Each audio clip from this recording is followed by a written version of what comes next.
बालेश्वर पौर परिषद 24 number ward रे BJD निर्वाचनी सभा अनुष्ठित। बालेश्वर पौरपालिका अधीन 24 नंबर वार्ड बारबाटी गोपालबाड़ी ठारे बीजेडी निर्वाचनी सभा अनुष्ठित हो जाइछि। काउंसिलर तथा बिजू महिला जनता दल टाउन सभापति मीना महांती अध्यक्षतार अनुष्ठित सभा मुख्य अतिथि भाव विधायक प्रार्थी स्वरूप कुमार दास जोग दी मुख्यमंत्री नवीन पट्टनायक विभिन्न जनकल्याण योजना विषय में सचेतनता कराइबा सह आसंता जून 1 तारिख में उभय सांसद एवं विधायक प्रार्थी को शंख चिन्ह भोट देवा उपस्थित जनता को निवेदन करथिले। तत्सहित जून 10 तारिख में सरकार गठन पर उपभोक्ता मानक 100 यूनिट पर्यंत मागणा बिजुली मिलिबो बोली निज वक्तव्य कहिथिले। बहु विशिष्ट व्यक्ति एवं बीजेडी नेता प्रमुख मंचासीन होई वक्तव्यमान प्रदान करथिले। उक्त कार्यक्रम में वार्ड शताधिक बीजेडी महिला कर्मी माने उपस्थित रहिथिले। जहाँ भी डेवलपमेंट काम है अंचल है सब किसी से कोई साथिबो तो मो सेटा को रिपीट करबी नहीं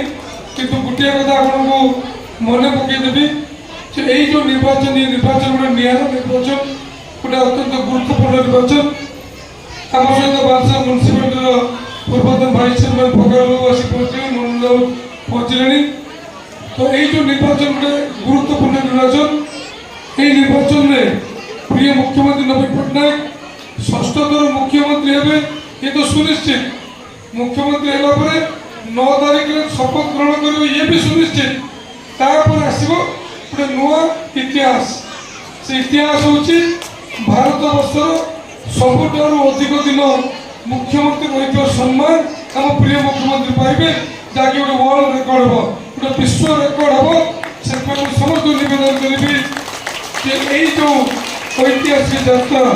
निवेदन ये इतिहास जब लिखा से लिखा हम आम अंचल ये 24 नंबर वार्ड समस्त भाई भाई मैंने नवीन साथी थे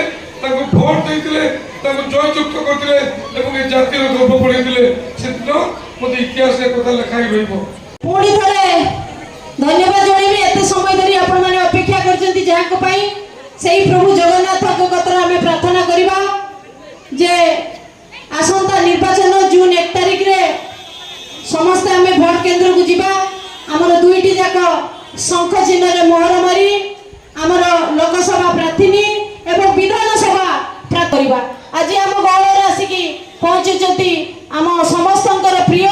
जहाको हमें सकाळे सूर्य उठैले देखू एवं राति रे जतले हमें सोइबा गुरु जहाको कथा हमें मने पड़े सी आउ केही नोंती हमर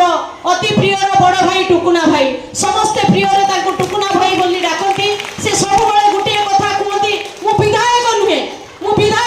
मु आपण मानकर सही भाई जहाको आज आपण मानकर आशीर्वाद भल पाइबा सहयोग हाथ बढ़ाई मते विधायक रूप रे पाइथिले। पुणी थरे हमें समस्त प्रभु जगन्नाथ को नारे नारा देई तांकर विजय पथ को आगे नेबा। बोले जय जगन्नाथ,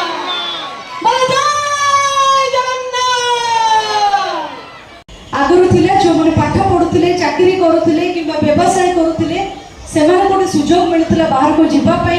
निजर रोजगार करिया पई किंतु आम ओडिसा रे एमिति परिवर्तन हेछि नारी माने एते सशक्तिकरण हेछंती जे सेमाने निजे रोजगार करूछंती निजे विभिन्न कार्यक्रम जाई आसी पारुछंती तांका परिवार को मध्य सहयोग करूछंती तेणु सब बेले महिला मानन को सम्मान देइछंती। माननीय मुख्यमंत्री मु भी गोटे झियो एई बालेश्वर जाको बुलिला भितरे मते बहुत खुशी लागुछि जे मुई राजनीतिक पई गोटे मंच रे सुजोग पाउछि किछि आपण माननकु कहिबा पई उत्साहित करिया पई निवेदन करिया पई सेति पे धन्यवाद देवी श्री नवीन पट्टनायक सारंकु जे मते सुजोग देइचंती।